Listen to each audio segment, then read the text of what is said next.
everybody, my name is Noah and I am with the second book in the Darkwater Saga. And wow, I think I've actually started reading the third book, and I feel like in each book he's improved upon the previous book. But this book was so packed full of deep stuff and important issues, not just in the story but in society as well. And I really enjoyed that. And I want to reread again when I'm done. I want to reread it, which is going to take me a really long time because these are really thick books. But I want to reread it and study it and okay, what are the messages you're trying to put here? This is really cool. And I really enjoyed that about this.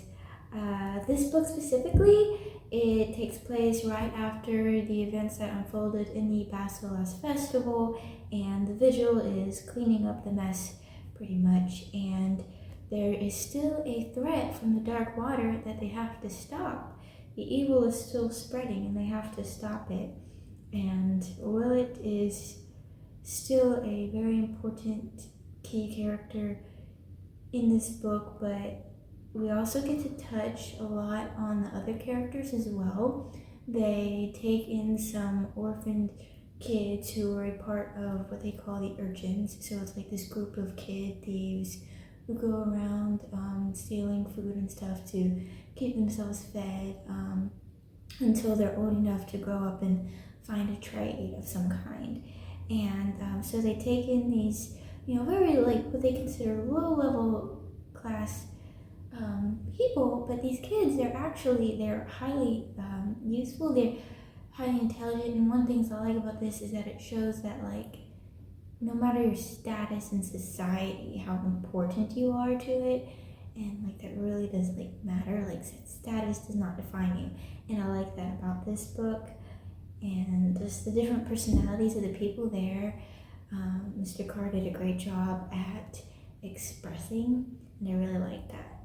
So in this book, actually, there is another aspect, another layer added to the mystery, and that is these human creatures. They're no longer really human because their minds have been emptied, and they're called Dwimore, and I think I'm probably pronouncing that wrong, but they're basically these creatures nobody except the youth can see because they're so fast, and their eyes, they're clear, and they're basically assassins. And so this is another threat that the Vigil has to deal with. And that's part of the reason that they take on the orphans is to protect themselves and also to train up the orphans in case something happens to them. So I really like it. The story progressed really well, and it ended with a great plot twist that I was not expecting regarding one of Willet's friends that he thought was imaginary, but apparently, and I don't want to spoil it, but he wasn't imaginary, and I'm not going to explain how or why, and it's important in a continuation in the third book. So a very pivotal book in the series.